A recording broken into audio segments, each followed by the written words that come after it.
Are live. Oh, I'm so sorry. I apologize for us dropping out of there, Brian. We had a little bit of technical difficulty, and I'm gonna go ahead and let you start drawing. I need to restart my art cam right now. So go ahead and tell us a little bit about Bloody Mary, and while I get my art cam back up. All right. So Bloody Mary for me is what I wanted to do is I always watched the James Bond movies, right? Uh-huh. And James Bond always catches the bad guy, even though they make some really cool bad guys. The bad guy always gets caught. And I was like, well, why can't we make a movie where it's the bad guy that gets away and it's always the good guy? We get different good guys trying to track him down. Mm-hmm. So Bloody Mary is going to be that type of story. She's a bad person by all accountability. She is a psychopath, sociopath. She is just bad news, right? But she gets away every time. So that's what's going to be different about her. She's going to be a combination of like Kevin Spacey's character in Saw and kind of like Jigsaw, like the way that they do business, the things that they do. Mm-hmm. Like those are going to be some of the qualities that I'm trying to give her. Yeah, and you were talking about her mask, and feel free to not tell us a little bit about it because I was intrigued about it, but maybe it's something you gotta get the book. Is that No. what's underneath the mask? I just want to know. It's like why? Maybe you can tell us why she wears the mask. Maybe that might be it. So I think she wears a mask just because of the anonymity that it brings, right? So I think that for me, like, I don't know if you want me to tell you about the character, if you want me to tell you about the marketing, like the stuff that indie creators might want to know, or just like the readers want to know. It's whatever you want to share. You can frame it and context it in any way you want. I just want to give a little bit of a background about our character. So as her creator, feel free to just say whatever you want to give without giving away. We want to give away everything because when her comic does come out, actually, how about this? If it's something that's would be fully revealed by getting the Kara Prime handbook, then don't talk about it. Just give enough to tease a little bit about her. So how about that? Is that good? I don't even think the mask fully gets discussed in the handbook. I think all we get is we get like who this character is and why she's messed up. So you get that backstory. So right now what I'm doing is I've drawn like this rough ass face. I don't know if you can see it. Right. And then I'm gonna have, like, even though that she's obviously wearing a mask, right? Right. But I'm drawing the face underneath to make sure that all my stuff goes in the right spot. And she's gonna have a broken part of the mask right here where she's smiling all devilish.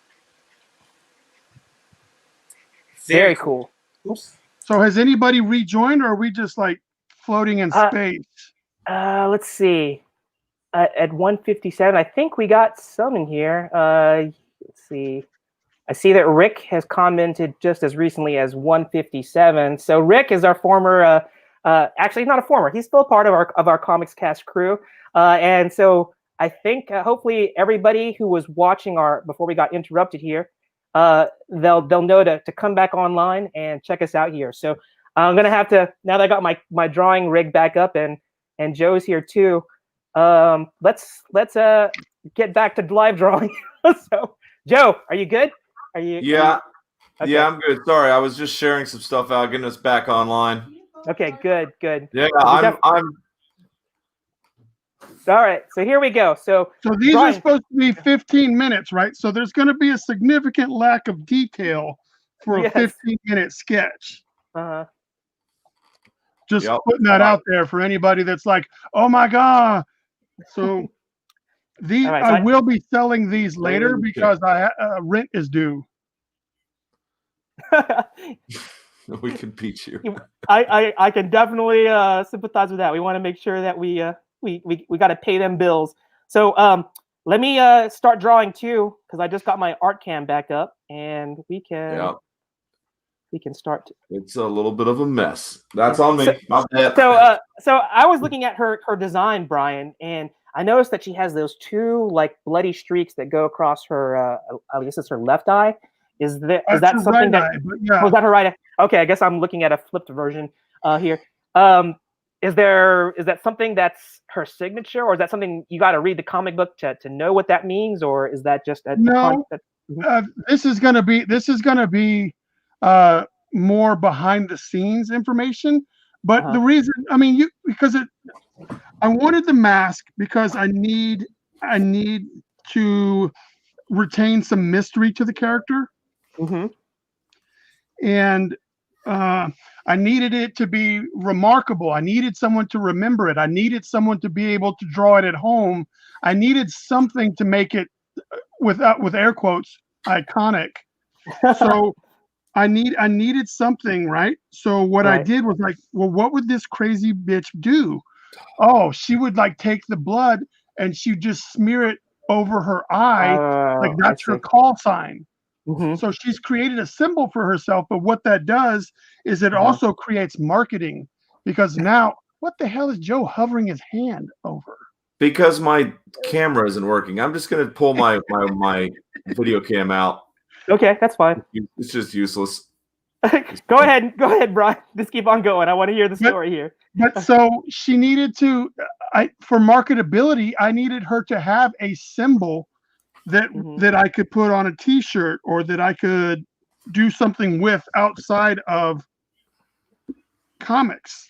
Right. So that's where this came in. The marketing of the whole thing was something to make it fun to look at, and so that maybe if I'm drawing her, like if she gets drawn in a small panel, you know, if you just draw a little white face and put those two red sashes over the eye, you'll know who that character is. Right. And I think that we were talking about you being ever the marketer.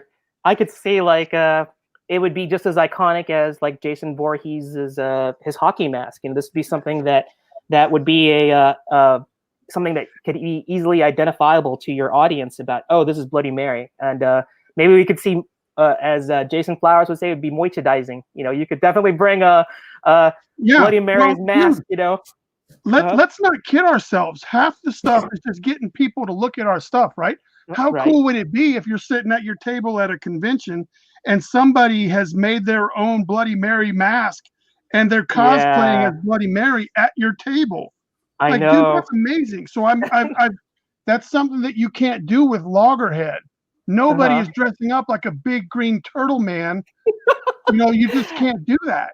I think you underestimate the power and the creativity of cosplayers. I think that cosplayers, if they really want, I think that if they really love Loggerhead, which is definitely a case, you know, it's a unique design. I think the challenge would be trying to pull off that unique beak that Loggerhead has. But yeah, I think that cosplayers, I've seen some crazy cosplaying stuff that people have done. But yeah, I think that is something that is really cool. I would love to see, you know, and when somebody were to, once the Kara Prime handbook gets out there and the first issue of Bloody Mary, it would be a trip to see somebody do a cosplay of her and pull it off. And I think that would be really neat. So that's a lot of what goes into the thinking about the aesthetic of the character. And so was there something that inspired you to do Bloody Mary? Was she like something that, I know that you're a big fan of drawing female characters, so I know that's something that you said, you know what, I got to bring a female. I forgot about that. That's pretty funny. Yeah, you want to bring a female into the Kara Prime universe, and she has and I think that this was kind of like a nice compromise, because you didn't have to worry about drawing a face. That's on purpose. Yes, don't get twisted. There's a reason she's wearing a mask, so that if I wanted to be able to draw her, I could pull it off quite easily. Right. I was gonna say, you know, this is Bryan adapting and overcoming. You know, it's like, and you know what? I think you draw females great, and you know, we're getting a taste of Bryan drawing Bloody Mary here, so people will get to know what she looks like. So anyway, we're talking about inspiration. Aside from her being one of the first females in the Kara Prime universe, tell us what was the genesis? What made you decide to do Bloody Mary? What was the inspiration? I wanted my own horror character that could rival the big dogs, and I wanted what Harley Quinn is supposed to be. That's what I wanted. Oh, Harley Quinn has become. I wanted a Joker. I wanted a. I don't know. Joe's all getting weird on the. I wanted a bitch that wasn't supposed to be messed with. Oh, okay. Like that was my goal. Is I really wanted to create a character that would feel like that girl's crazy. Yeah, and not Mr. J, not that right. bullshit. Yeah, I think that's what's happened to Harley Quinn is that she's become a little bit more of a comic relief and she's not as sadistic or maniacal. And I think they've kind of realized that you can only go so far with Harley Quinn, and that's why they introduced Punchline. And I think that you beat everybody to the punch. I think that's kind of funny. That wasn't a play on words. It's a bad joke. You had Bloody Mary in mind already. So and she's supposed to be more of that sadistic Joker kind of character, correct?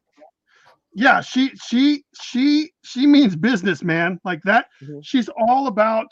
But see, with her having mental illness, her motives aren't very clear, or they don't make a lot of sense. Like in the first storyline that I've got going for her, right? It's not real. Like it's nothing that I think someone of sound mind would even consider. When you say know what sound I mean?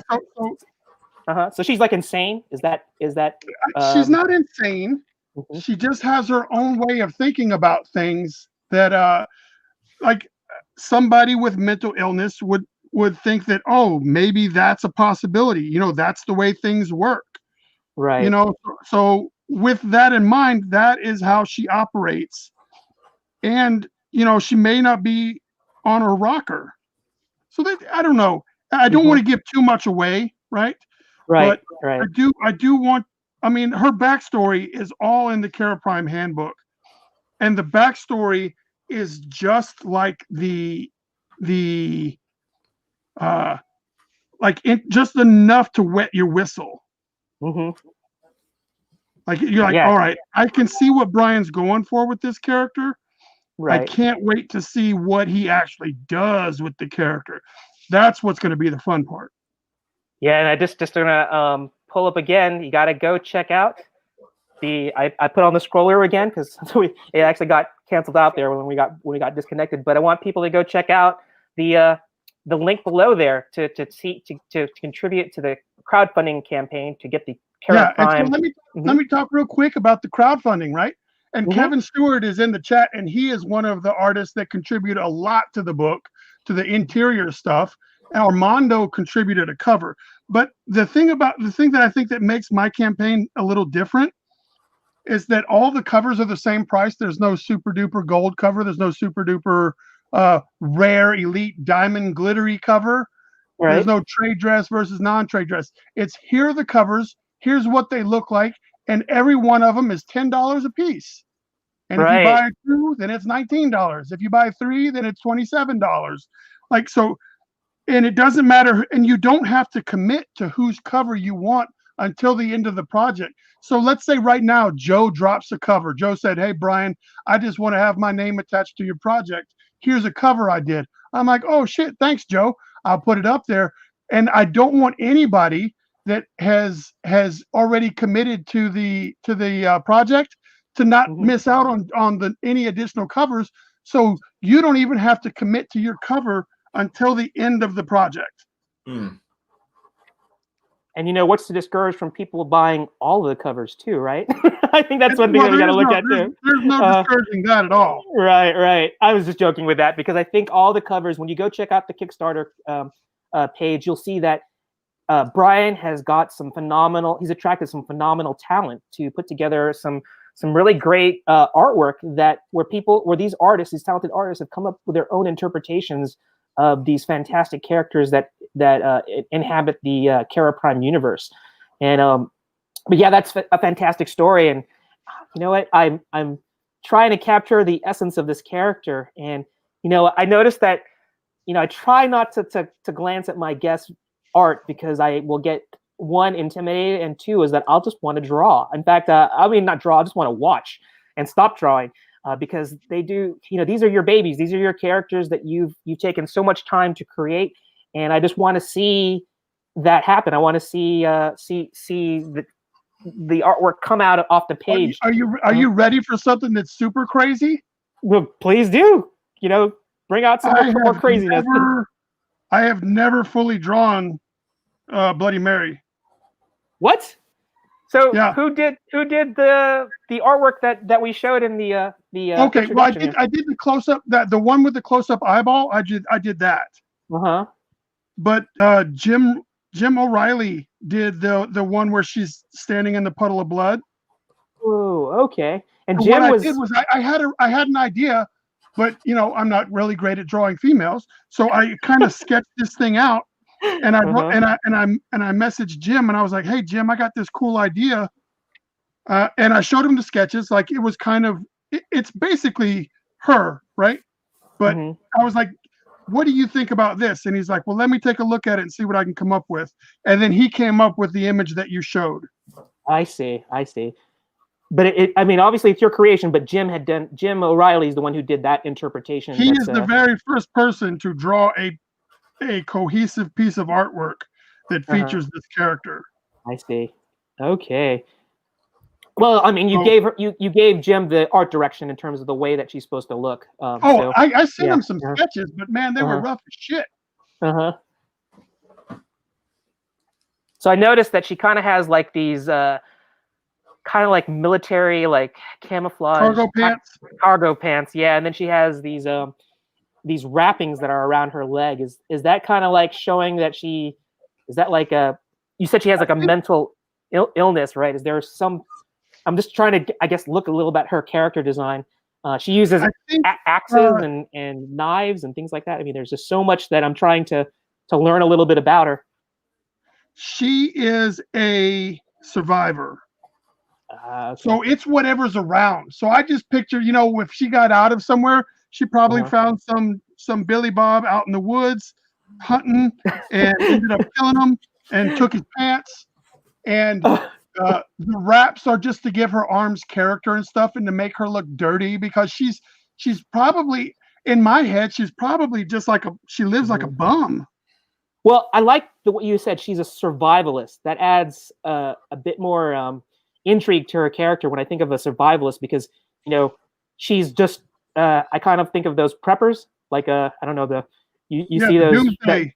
The doomsday preppers, where they kind of like can live and survive out in the woods. They don't need the they can live off the grid, and she is kind of like that kind of character, right? She can sustain herself, and might be a part of her mental illness maybe, but she can definitely not have to worry about the conveniences that we all enjoy. She can live off the grid and be deadly at the same time. So like her reason for I mean, who's her prey? Are they like bad people, good people, random people? I don't think it matters. It doesn't matter. Okay, so that's her true I guess she doesn't have to have a motive, right? Well, her motives are whatever pops into her childlike, mentally handicapped head. So that to me, like it leaves it makes it like, who knows what the next adventure could be, because she doesn't have she's not of sound mind. Right. How many more minutes do we have? Well, since we started late, it's at 2:08 right now. So let's give it a couple more minutes, because we definitely have to get to a couple different challenges. Joe, do you feel good about, let's say, 2:10? We'll kind of like a couple minutes on the rough end of the hand here. I may just keep it out just to just to stay consistent with Bryan. Yeah. All right. So let's say at 2:10, we'll look where everybody's at, and we'll do and if everybody's kind of good at it, we'll do a pencils down, and we'll move to our next challenge. But yeah, I was thinking about your character here. In terms of like is she going to have her own premiere issue, or is she going to premiere as a guest, like in a larger story? Oh no, she's a soloist. Oh, so she's going to have her own comic then initially. So her introduction is going to be. Yeah, and I think let's. Oh, go ahead. Keep moving forward, my goal is to release like comics through crowdfunding and have them just be part of like you remember Marvel Comics Presents, like how there'd be like 4 or 5 different stories in the book. Yeah, it's like an anthology, kind of like that's what they would do. So Jonathan, my writing partner, and we are going to do like Tales from Kara Prime, and it would just be these different oddball stories that use characters that we've created, and then we'll do a Kickstarter and sell it like as a graphic novel for the and then we'll pitch it to studios if they want to pick up the floppies of the characters. But so it'll be part of that kind of thing. And that's a kind of a neat aspect that I picked up on your how you're approaching these characters, is that when you do a debut, you're like doing kind of like one-shot issues to kind of test the waters, and I think that's the cool thing about test my waters as well. Right, like, but it's kind of like before Loggerhead, I hadn't written a comic book. I hadn't drawn a comic book. I hadn't colored a comic book. I hadn't created a comic book. I hadn't done shit. So Loggerhead was me just jumping in the deep end and seeing if I could do stuff. So there was no plans outside of the one thing that I did. So it worked, so now we're going to just do one shot at a time. I don't need the commitment of having to draw a different one every month. Well, I think that works out. I think that's a brilliant strategy, because that way you don't have to be like completely financially involved in just one character. You can spread your wings out a little bit, see what kind of resonates with your audience. You can test it with Kickstarter. You can. Well, that's part of the reason for the whole Kara Prime universe, because I was like, what if I come up with a character and I call him Knife Hands, and it's my favoriteest character ever, and there's going to be a group of people that just don't connect with the character, but they want to support me, and I'm never going to have their attention because they just don't dig the character. So I was like, well, I'll make all these different characters, and then just write each one of them a story, and then kind of just go from there. See how people respond, see who wants to do it. And then, like I was telling someone yesterday, it's just really awesome that I created these toys, so to speak, and a sandbox to play with these toys, and other people want to play with the toys too.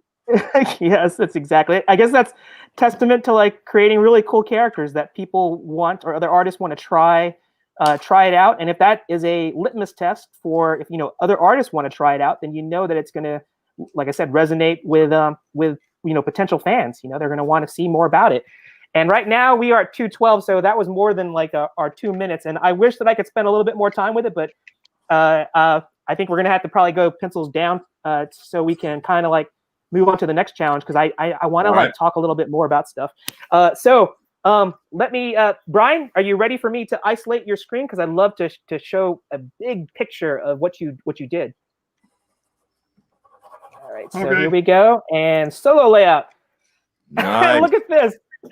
So here we know that from this particular piece that she is not like completely mangled underneath that mask. Yeah, you see, but you see the sadistic, insane part of it, or the mental illness. I guess that's kind of like things and this is one thing that I will always kind of like laugh about. When Bryan talks about how he can't draw females. I think you can draw females. This is a nice face here. You capture her kind of madness, and you get a little bit of a reveal here. She is not disfigured underneath that mask. Not yet. Nope. Oh, maybe not yet, but very cool. When the picture was taken. Exactly. But I like it. I like it a lot. Let's see. Oh, and we got it sounds like Roy here actually did one too. We'll have to, Joe, if you can a little later on, if you want to pull that up, download that. Yeah, I'll pull it up so we can see it. Yeah. Yeah, and so Joe, are you ready to show your piece? Yeah, I could show mine real quick. Okay, so go ahead at your leisure. If you want to just isolate your screen, you can do that. Yeah, I'll do it. There we go. How do I? God, it's been a while, man. Why is this not working? Okay, there. Oh, he removed himself. When you tell it to turn off. All right, so I guess I'm gonna show mine while we're waiting for him to come back on. So here's mine, and I had to do this in a hurry. Oh, and so I just did one in her. I don't know what my weapon of choice is gonna be, but I gave her both the axe and the knife. But it was done really quickly. But yeah, very cool character. Let me go to Joe. If you want to isolate your camera, I got it now. All right. Okay. Good job, Gerald. That was good. It's system, man. Anyway, here we go. So look at that. Right on. Dude, that was fast. I know. Look at that torso, and you did a whole torso shot there. And let me see your hands. Don't get to the hands. They're thrown in there pretty quick. But yeah, great illustration. You guys are doing fuller sizes. I'm sticking to something small so I can get something down really quickly. But anyway, that's very cool. And let's go ahead and keep the energy going. Let's go to the second challenge. So the second challenge, just like the previous, I guess last 2 or 3, Before you go on the second challenge, do you have a secondary screen set up, Gerald? Secondary screen? Yeah. Well, yes, I have my face cam and I have my art cam. What are you talking about? Okay, you don't have a computer screen to pull up, right? I can. Do you want me to go to? You want me to go to the art show? Share screen. Yeah, the share screen so we could pull that because I don't have. I'm a little rusty. I don't want to end up killing the stream again. I've lost all capability of running this StreamYard. Okay, you want me to go to art show? Not capability, but credibility. Yeah, if you could pull that art show, since he's the one he posted it, I just want to make sure it gets out. Okay, let me go to the art show page. Let's see if you put it on there. You put it on art show, right there, Roy? Hey, Rick. If you want to know what separates her, you'll have to get the handbook. Oh, yeah. Okay. He said goodbye. I think Typhoid Mary has split personalities, and that is not the case with Bloody Mary. Oh, you guys are in for a treat. Let me share what Roy did. All right, let's check it out. Now he did this in like 15 minutes. Damn, look at that. Roy is a killer talent and very cool. Perfect. Very cool. Yes, I'm jealous. And Bryan, I hope he did your character justice because I think he. Dude, that's badass. I love it. Yeah. So go to the Comics Cast art show. I think it's just called the Art Show. You can check out Roy. He has his Facebook profile. You can see more of his artwork there. So very cool, Roy. Thank you so much for. I'm jealous of everything. I'm jealous of his signature. Everything looks good. So let's keep this train rolling and what we got next? Okay, like I was saying before, we showed the fan art or the audience participation art. What we did in the last couple let it outs is that we wanted to encourage audience participation. So we do a little bit of what we call an emoji vote. And the theme for Bryan's show was going to be Halloween based. And the 3 that Bryan and I were talking about and the ones that he selected were Pumpkinhead, which was a classic horror movie, I think from the late 80s, early 90s? I can't remember. Who knows? I mean, it's been around for a while. Great character design or horror creature design. And then we had the classic monster, which was Frankenstein. And then we had my favorite, because I'm such a big fan of clowns. We had Killer Clowns from Outer Space. And Bryan, I think we talked at the beginning of the show. You said that the Frankenstein monster was the one that got the most votes. Is that correct? I posted it up this morning, and Frankenstein got the most emoji votes. Okay. So, all right. So let's get right into drawing Frankenstein. And right now it is 2:18. So let's see where everybody is at 2:30. Sound good to you? Frankenstein, man. I love Frankenstein. This is one of my favorites now.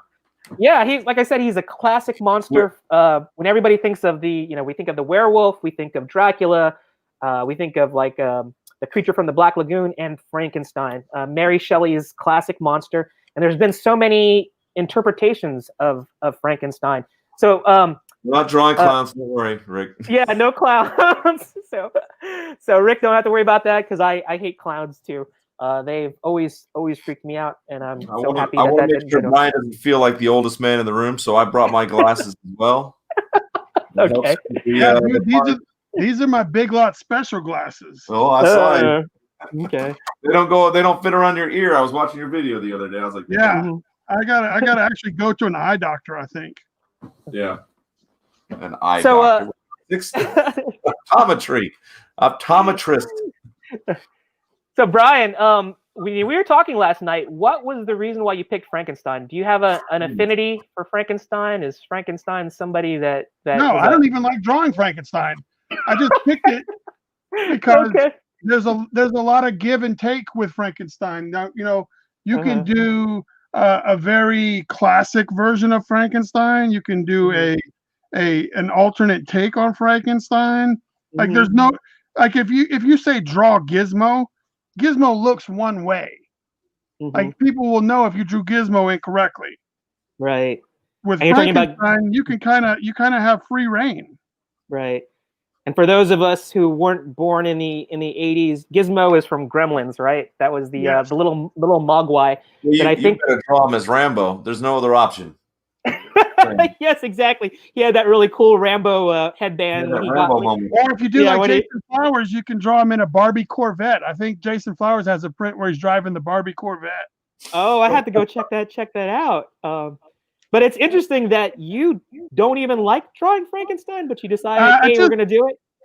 I don't have a set way to do it. I haven't done it enough that I just don't have an opinion either way. It's just not something that I do. Right, I see. Yeah, and for me, I'm kind of like a seasonal horror fan. I'm not a huge fan of the genre, so I don't really draw horror characters. So for me, doing it now is kind of like it's a challenge because I don't really do horror characters, but it's fun in the same way because I see all the great drawings that you have done, especially that Inktober piece, and I know Frankenstein is in there as well, and I just find it as a trip that you don't like drawing Frankenstein. Yet here we are. It's not that I don't like it. It's just not something like when people say draw something you like drawing, it'll never be Frankenstein. Okay, yeah, I hear you.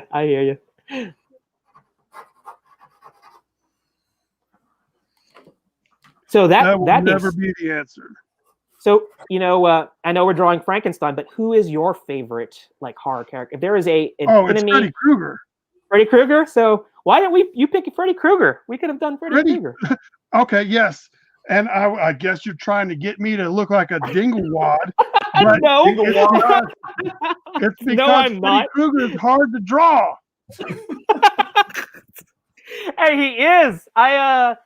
I tried to draw Freddy Krueger once, and it wasn't because I wanted to. It was back, I don't know if you recall, back in earlier this year, they had that 6 fan arts challenge, and I think it was Jason, my partner in crime for Let It Out. He sent me 6 random characters, and one of them was Freddy Krueger, and I had never drawn Freddy Krueger before.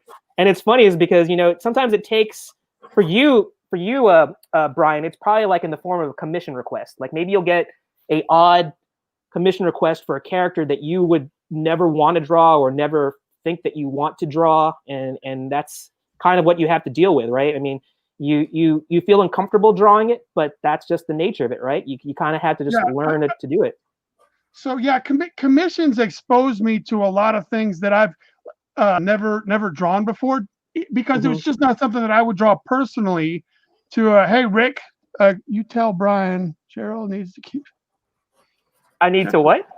He needs to be kept in his place. I don't know. I'm not a good reader. Oh, it says here. I'll pull it up because I have no qualms with talking with Rick.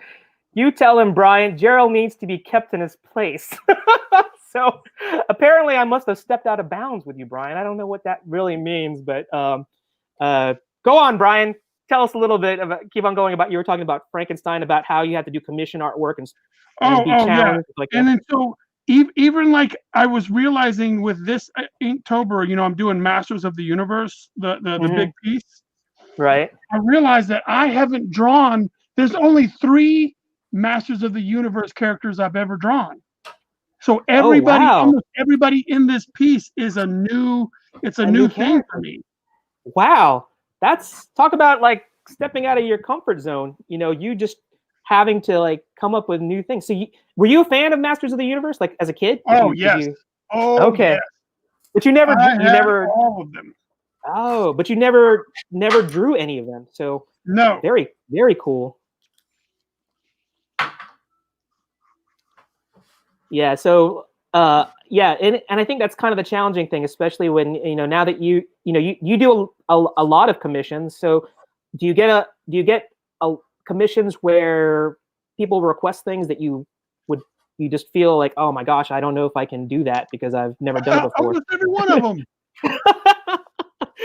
But it's made you a better artist, right? I mean, you've become. I would hope so. I mean, people still ask for. I mean, I still get scared and shit when people say, "Hey, man, draw me a loggerhead." I'm like, what? I don't want to. Like, I know that I made him, but dude, that guy is not easy to draw. There's a lot of stuff that you're like, I don't know where this goes, or I don't know where this piece comes from. So there's a lot of guesswork that goes into drawing loggerhead. Right. Like I just had to draw him enough for the book, and then now people are like, "Well, could you draw him doing this?" Or you don't want to draw the same artwork every time that somebody asks for it, right? So right. I have to try to think of new ways to draw the character that I think I can pull off. Well, I think that's just the nature of it, and you know what? Even drawing things over and over, like repetition is kind of practice. I mean, no one's gonna say, "Hey, Jim Lee, you did Batman yet again on a gargoyle, standing, looking over Gotham." Again, it's like I think that people are gonna know that you have a style for loggerhead, and I think if they're gonna when I get the Jim Lee status, I will keep that in mind. Okay, bro. I'm putting. That's how I see you. I see you being put in that Jim Lee category. I love that. That's a good line. Hey, we all have goals, right? We all want to get there. So my goals is to pay my bills with artwork. So let's get to that. Let's knock that goal out first.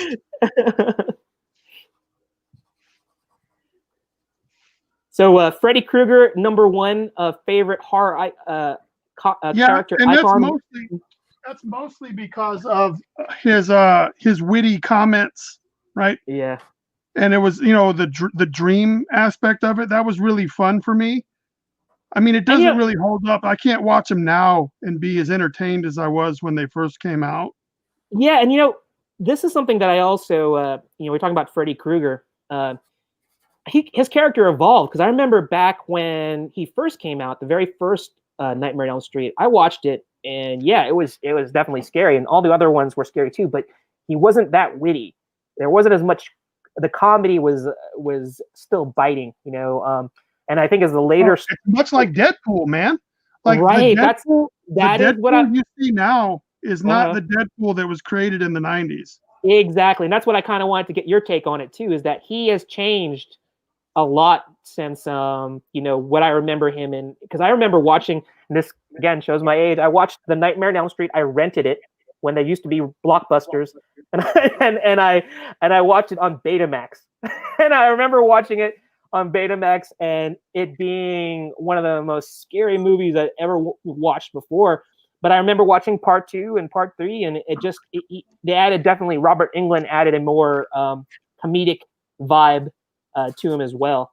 So I thought that was kind of a neat evolution of the character. So you like his comedic aspect that he kind of brought to it, right?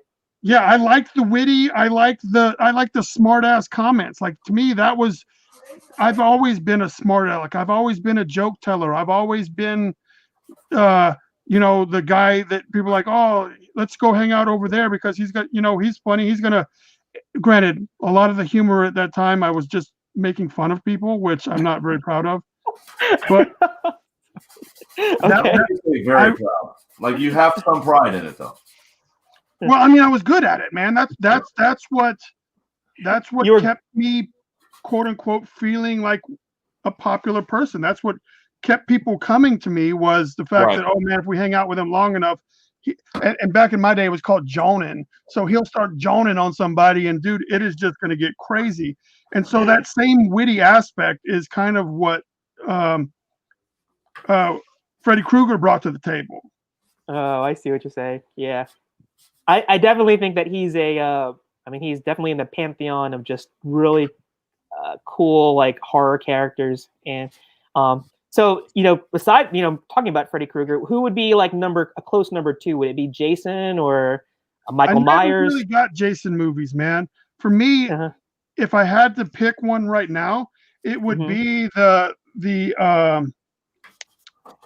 newest version of Michael Myers that just got released, like the Halloween reboot kind of continuation thing that they did.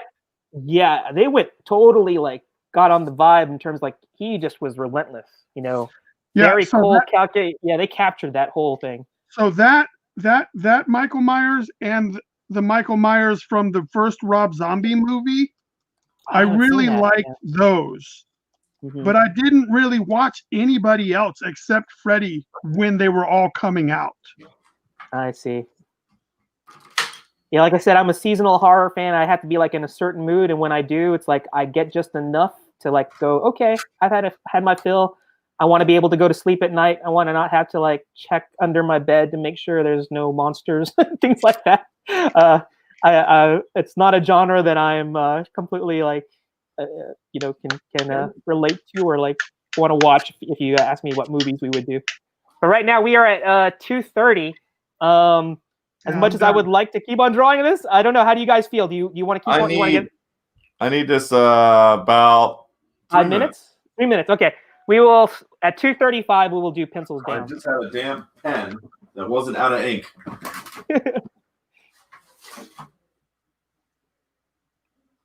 Shit.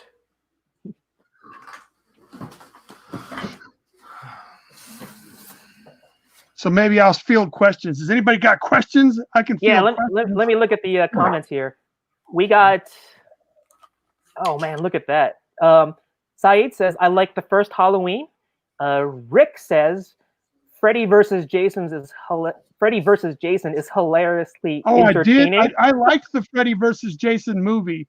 But like up until that point, I don't think I had watched a single Nightmare or Friday the 13th movie on its own. Like I didn't have I knew who Jason Voorhees was simply because I have eyeballs and I was aware and I was into pop culture. I knew who Jason Voorhees was, but I had never watched any of those movies. And then I watched the Freddy versus Jason and I was like, oh, this is cool. Yeah, what was the one where Jason goes to outer space? Is that Jason goes to hell? Jason in space. Jason 10. He's got. I don't know. It was crazy for me. Yeah.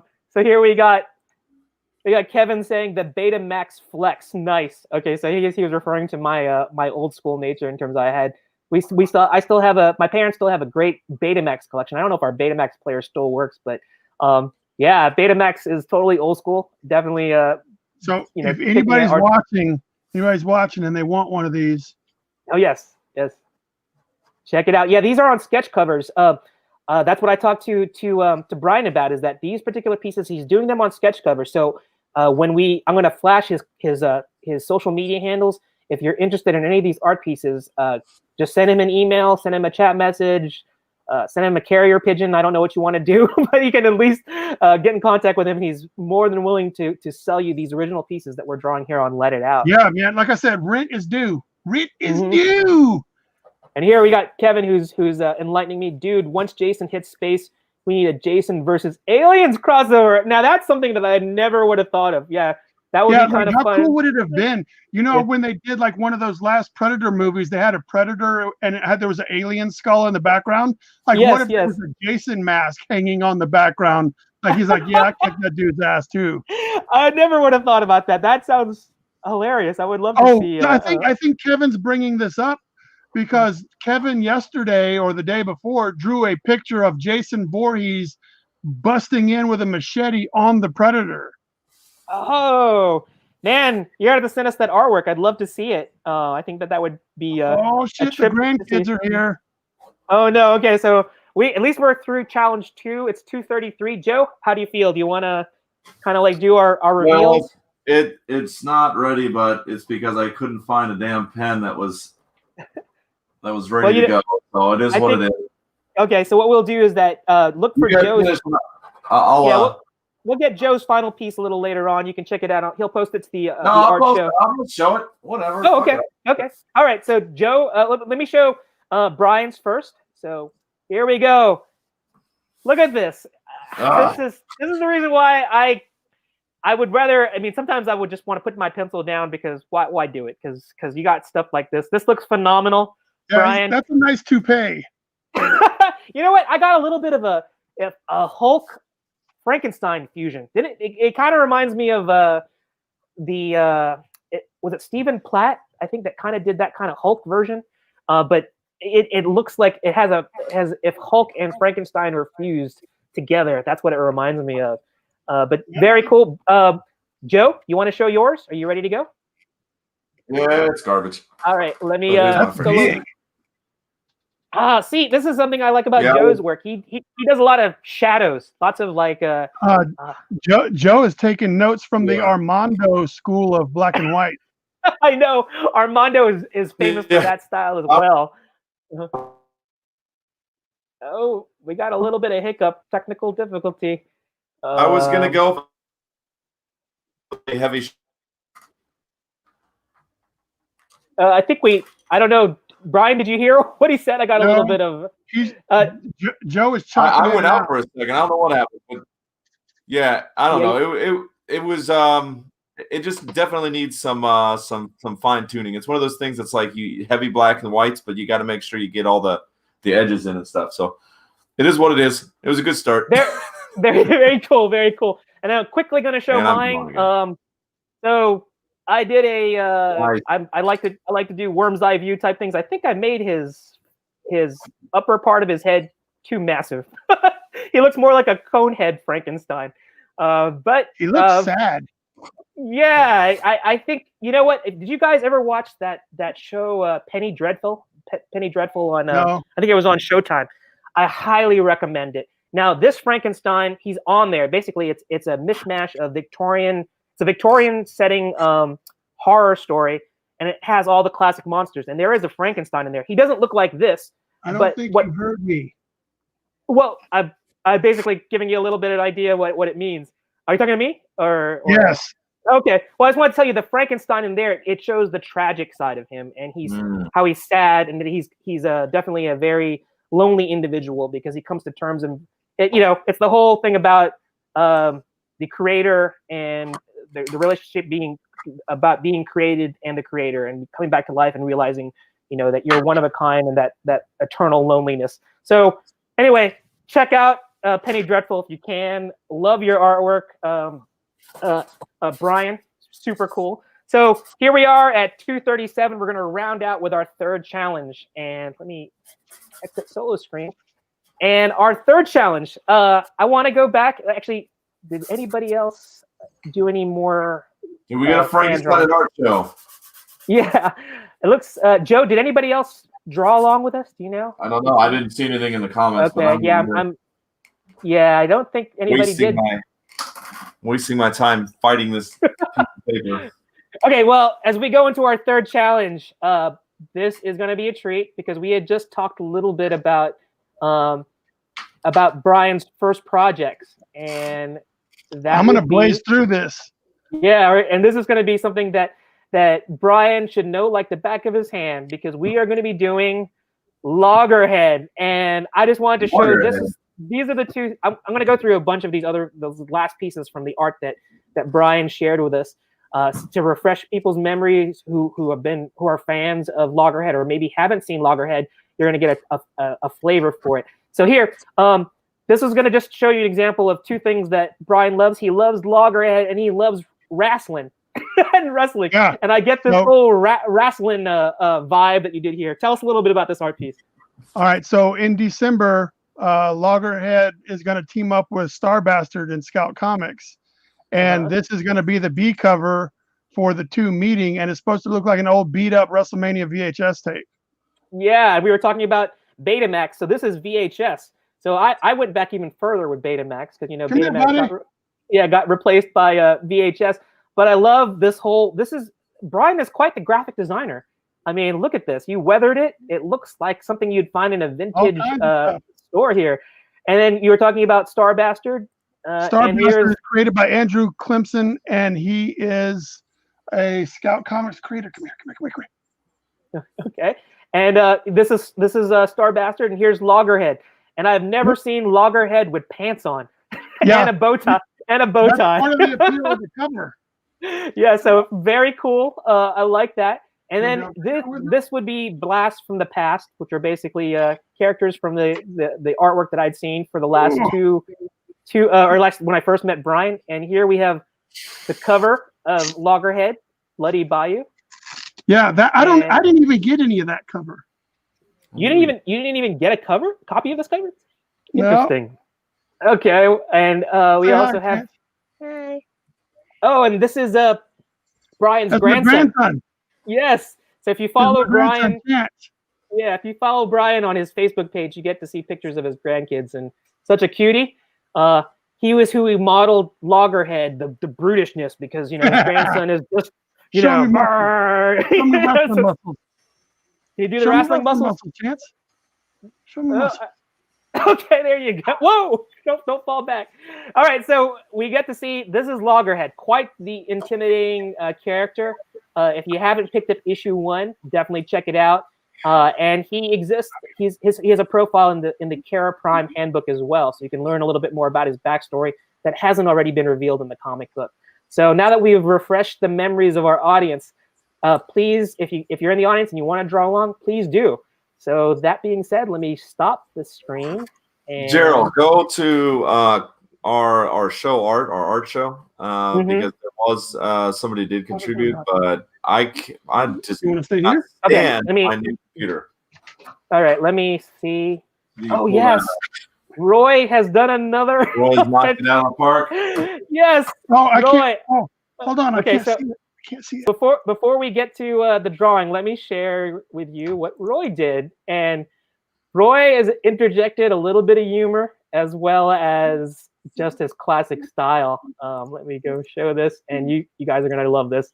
Check it out. Just love it. So here we have Frankenstein. The minimalist. and Frankenstein is famous for being reanimated. And basically somebody got a little carried away and just want to paint his head to a foot. Can I paint first? Yeah. All right, here we go. Good job. All right. Good job, brother. Yeah, love it. All right. Yeah, this is the last one, so you're gonna watch here. Paint, okay? Yeah. Okay, here we go. We are drawing Loggerhead for our final drawing challenge. Oh, you want to go? No. Oh wow! You just ate your mic. Yes. Have you started? Is it going away? No, it's still there, man. Yeah, your audio is way blown out. All right, here we go. Draw a legit character this time. All right, Loggerhead. Yeah. Let's do it. So Bryan, you think your audio's? Are you back? Are you? I think Bryan is had to take a step back for a little bit. He had to deal with his grandson. So let's start drawing Loggerhead. Yep. All right. We'll get a little bit of a head start. Yeah, you fixing your mic, bud? I thought so. Is it not fixed? Oh yeah, you're good. Yeah, that's you're good. Perfect. Okay. All right. So Bryan, I guess we're going to start talking a little bit about Loggerhead, and I'm sure maybe these questions have been asked and you probably answered them already, but let's just keep on asking them, I guess, because maybe I missed it.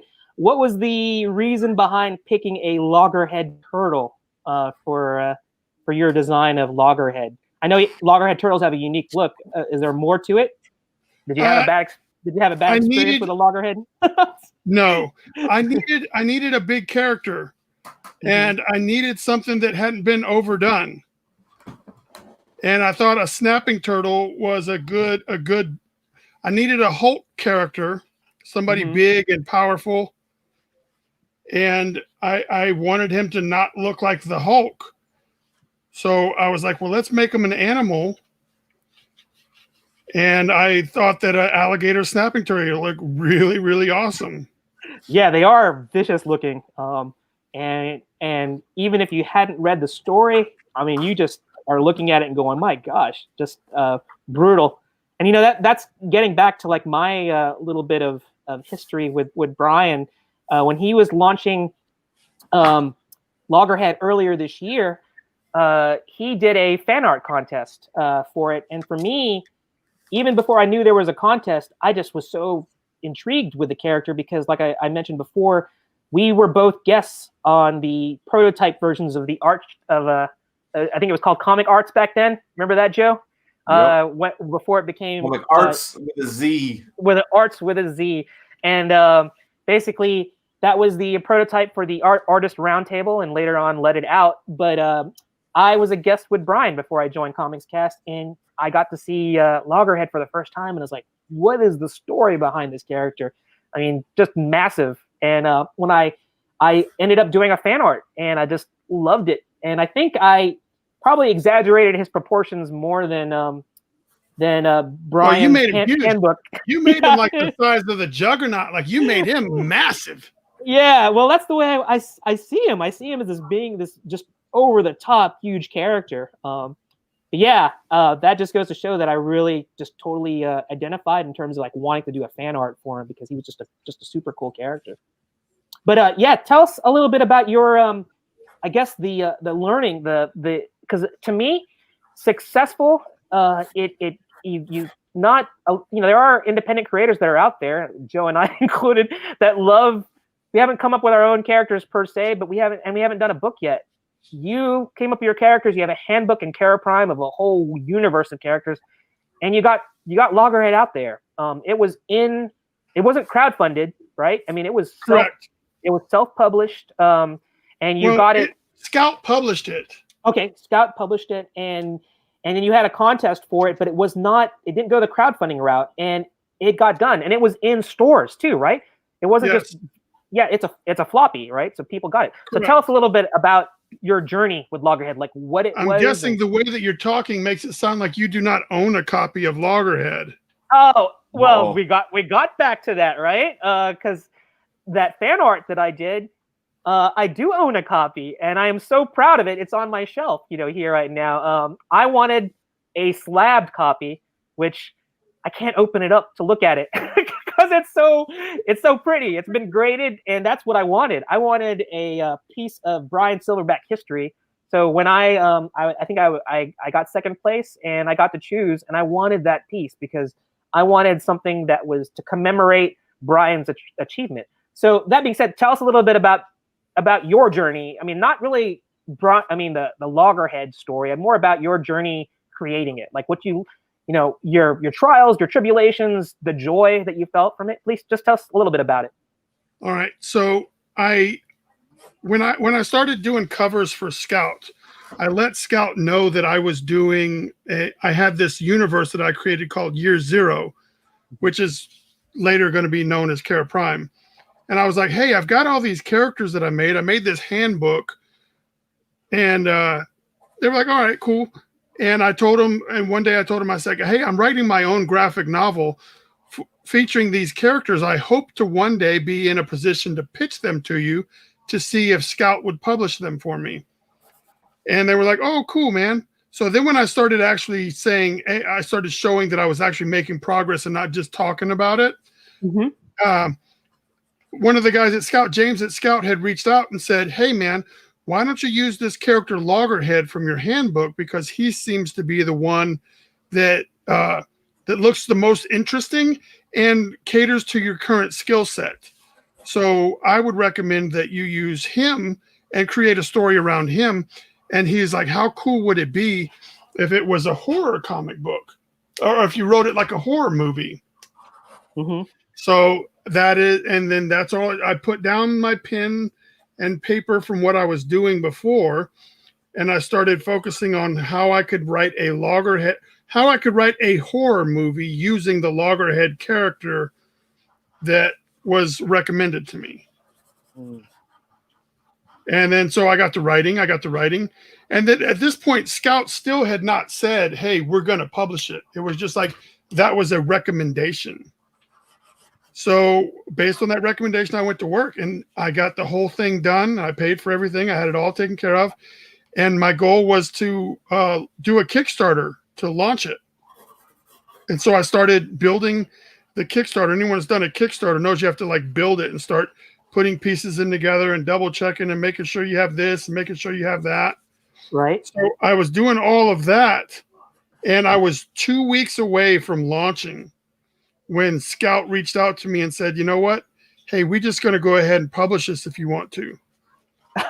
So you actually didn't even have to do that Kickstarter. You had such faith from Scout. They said, you know what? Let's just do it. We'll just publish it for you. Yeah, they're like, if you want to, you could just bring it here and we'll just go ahead and knock it out right now.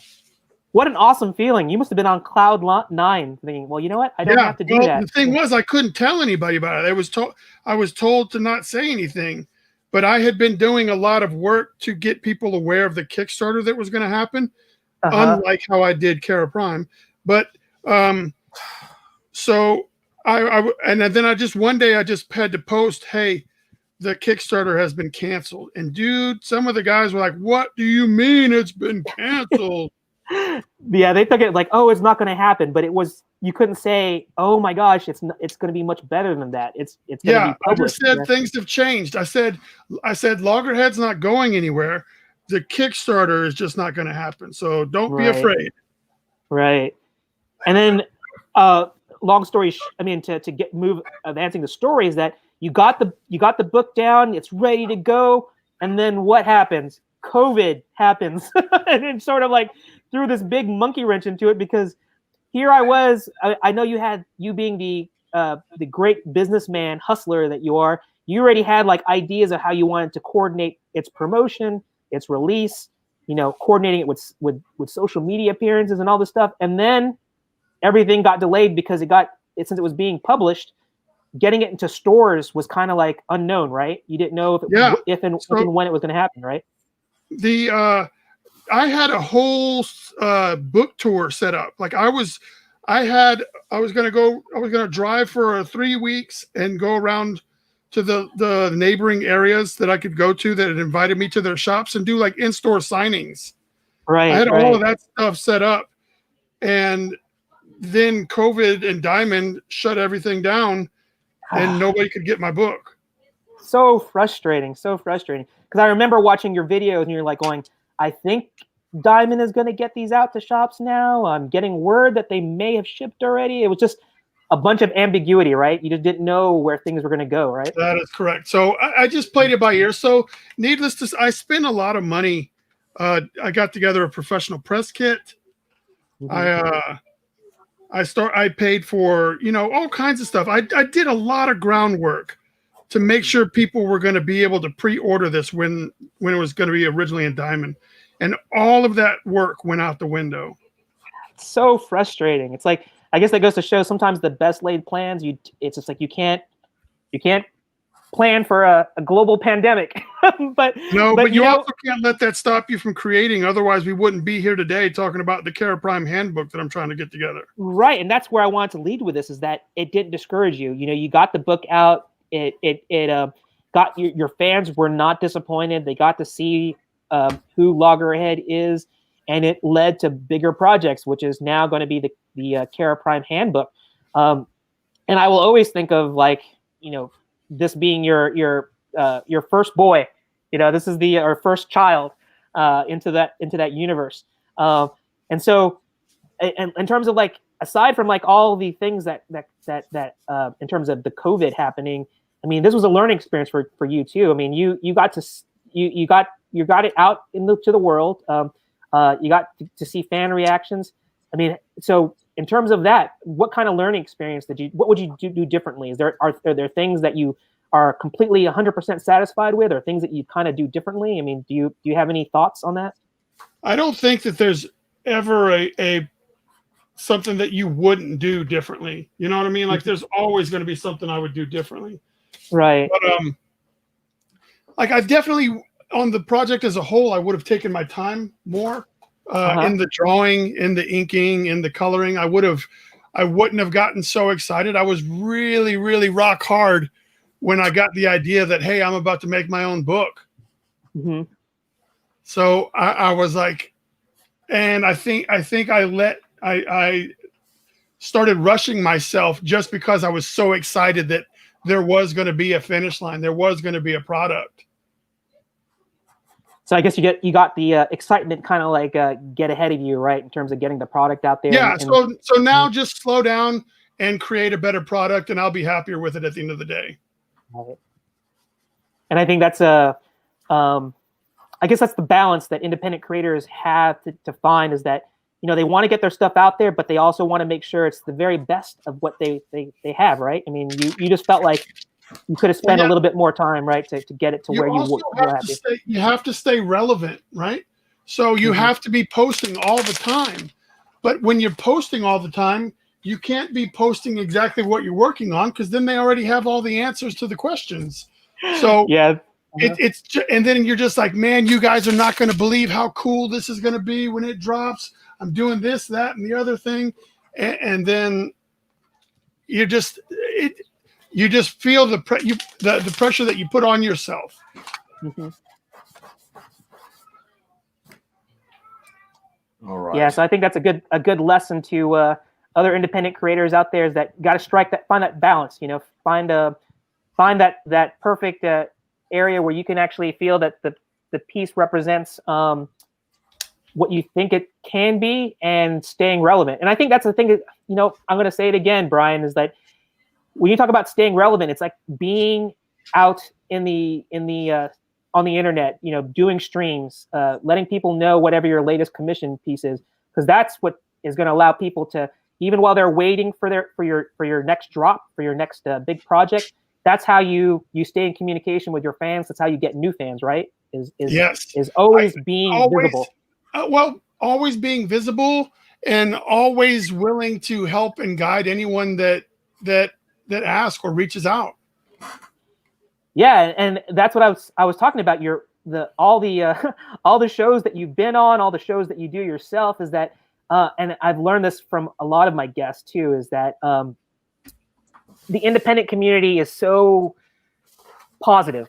I found that as people other creators are getting together, you know, whether through Comics Cast or through other groups, that they're willing to share where they've come from, you know, what they've done, their successes, their failures, and they're there to root for each other. And yeah. I think that's you're one of those voices. You know, you definitely talk about all the other people that are up and coming, what their new projects are. That's part of the reason that the handbook has all the names of the artists on every page on something that they worked on, to maybe get them some work. You know, like I'm of the firm belief that we can all eat. Yeah, it's no one. We can all eat at the table versus just getting scraps that fall off the table, right? There's a big enough independent creator table that we can all reap the benefits of it, right? I think Bryan's finished. I am. I gotta go. It's coming up on 3:00. Okay, all good. Right. One second. All right, I'm ready to. Okay, Bryan, you want to? Let's see yours. All right, Bryan, show yours, because I've seen yours. So. All right, let me solo you out. Oh, another great piece here. Is like Bryan didn't even have to show the massive bulk of who Loggerhead is. He got to show the stealthy side of him, the alligator, the Loggerhead alligator style, where his eyes are just peeking above the surface, and he's getting ready to strike. I love it. That is so cool. Always impressive. I'm just so glad to see like just new ways of handling it. So simple, but it's like less is more. And those eyes, those. Well, I also love how Bryan he's when we first started chatting about Loggerhead, you said you had issues having him face the camera. Well, but you can't see that in this piece, because where it starts to get tricky is where how do you put the teeth in there? Mm-hmm. Yeah. Like, do they show? Does the beak come too narrow so you can kind of see them? So yeah. Kevin Stewart just chimed in. Loggerhead is a sneaky Pete. So Yeah, very cool. I may have said it already, but Kevin's work is also featured inside of the Kara Prime Handbook, on sale now for the next 16 days, $10 a copy. Please help me out. Okay, and let's show Joe. I'm gonna Yeah, solo you show mine. So mine's it's a 15-minute job, so it's getting there. It's getting there. Oh yeah, this is the way that I'm used to seeing Loggerhead, is the brutish, imposing, a Loggerhead. I can already see the rendering that you're putting into his head and the shadows. It's fun. It's fun to get in there and just start putting lines and wrinkles and creases. Yeah, just having fun with it. Yeah, and look at I just like the attention to detail here, and you can already see the foundation for what's going to be a really great piece. I guarantee you, he's going to work on that later. All right, and then to wrap this challenge out, let me just show you mine. I just wanted to emphasize the whole massiveness of him, and here he's picking up a old cypress tree in the bayou, and it looks like it just looks like a twig to him. He's going to get ready to pound somebody. I want to see some bugs. You got to finish that, man. I want to see some bugs flapping around. Falling out of the tree, all rotten, all those things. Yeah, but I have so much fun. Okay, so all right, so we're going to lose Bryan. So let's go ahead and close that out. Let him. Yeah, we're going to close out the show because we have to get out of here. Bryan, right? Okay, so here we are. We wrapped it up, and I'm going to share one more screen here. So, stop screen, and let's check out. Let's see. Oh, you got me. All right, so this is what I wanted to end with. I wanted to show Kara Prime. So this is the Kickstarter page, and you can see right here is that it is already successfully funded. It was only a 1,500 goal, but look at here. We are 2,600 and climbing. We still got 16 days to go. The link is at the bottom in the scroller. I encourage all of our guests to go check it out. And this is another thing that I want to talk about. It's great that he's funded. This is awesome. But look at this. It's the 78 backers. Sometimes you look at Kickstarter pages and they may have it depends on what their goal is, but maybe they only have a low number of backers relative to whatever the campaign is. And, usually that might just be their friends, their close family. But when you got 78 people here and you have, that's testament to the people that believe in, unless you have 78 brothers and sisters and aunts and uncles, Bryan, I had to say that it's your fan base that you cultivated, that you've related to, that know what kind of person you are and what kind of characters that you create, the commissions that you do, your presence on other people's shows. These are the reasons why people are backing. You got 77 people, and we got 16 days to go. I have no doubt this is going to hit. It's going to clear 3,000, maybe go to 5,000. You'll see a rush maybe at the end. But Bryan, such a good feeling, isn't it? It is good. I am just flattered. I want people. I think the reaction once people have the book is what's going to be exciting. Is to see how much they enjoy it, and to get the feedback. Yeah, and I think that this is a little different from other Kickstarter campaigns because it's not just another comic book; it's a handbook. So you're getting to see. This is letting you in. This is pulling the curtain back and showing you a bunch of cool stuff that's coming down the road. Yes, so this is the entire world building stuff. This is the this is all bios, and it tells you how the world is different now that World War III has ended, and that's where everybody is going to start building from. Awesome. Yeah. Sounds great, man. Hey, thank you so much for being on. I'm sorry, I'm not going to close the show, but I just wanted to say for me personally, it was great to hang out with you again. Thank you, Trevor. I'm happy to be here. Yeah, man. And you may not think yourself a colorist, but I'm telling you what, sometimes you fall into the thing that you might be the best at. I can't wait. I got to do a Green Lantern or something with you one day and just pay you to give you some cheese to make that glow happen. I'd love to see it. It's all about the cheese, baby. All right. Okay. That was awesome, man. I had a great time. Thanks for having me on, Gerald. Thank you, Joe. Oh, no problem. And you know what? Like I said, everybody, please check it out. And we talked about those artists that believe also in in Bryan's project. I'm just going to scroll these really quickly. These are other artists that are his friends. Scroll down. Scroll down more. Okay. Yeah, because you'll see the covers individually. Yes, here we go. So you get to see all the love of other artists that are contributing to this project. You have, and like Bryan said, you don't have to make a decision. You can buy all of them, of course, but if you don't have to make the decision right now, if you just make the initial contribution, and then at the end of the campaign, you can pick which cover that you want. But these are all brilliant renditions. And a little side note is I colored every one of these covers. Oh, you did? That's nice. Okay. So just like I'm just gonna say that when Bryan says that he can't draw females and that he can't color and blah blah blah, I'm gonna roll my eyes and I'm gonna say, you remember Kara Prime? Remember that successfully funded Kickstarter campaign with all those great covers by other artists that you colored that actually had females? Then I'm gonna say, mic drop. You can't say anything because it's tremendous talent, skill, and a lot of appreciation from both artists, the independent artist community, creator community, as well as fans. So fantastic job. Sketch covers. Yeah, so check it out. There's loads of different options. Bryan has made it very simple in terms of like what you can pick from. It's almost like a shop. It's a shopping cart. You can just pick Bryan this, Bryan that. Yeah, you can definitely do that. So check that out.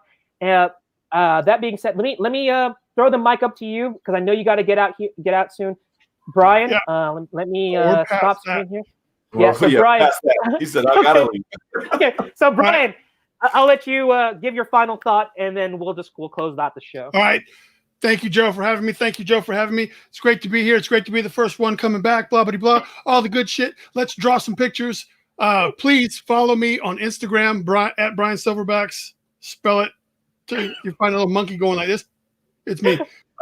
So silverbacks.com. Check out the Kara Prime handbook. I promise you that Kara Prime is going to be something.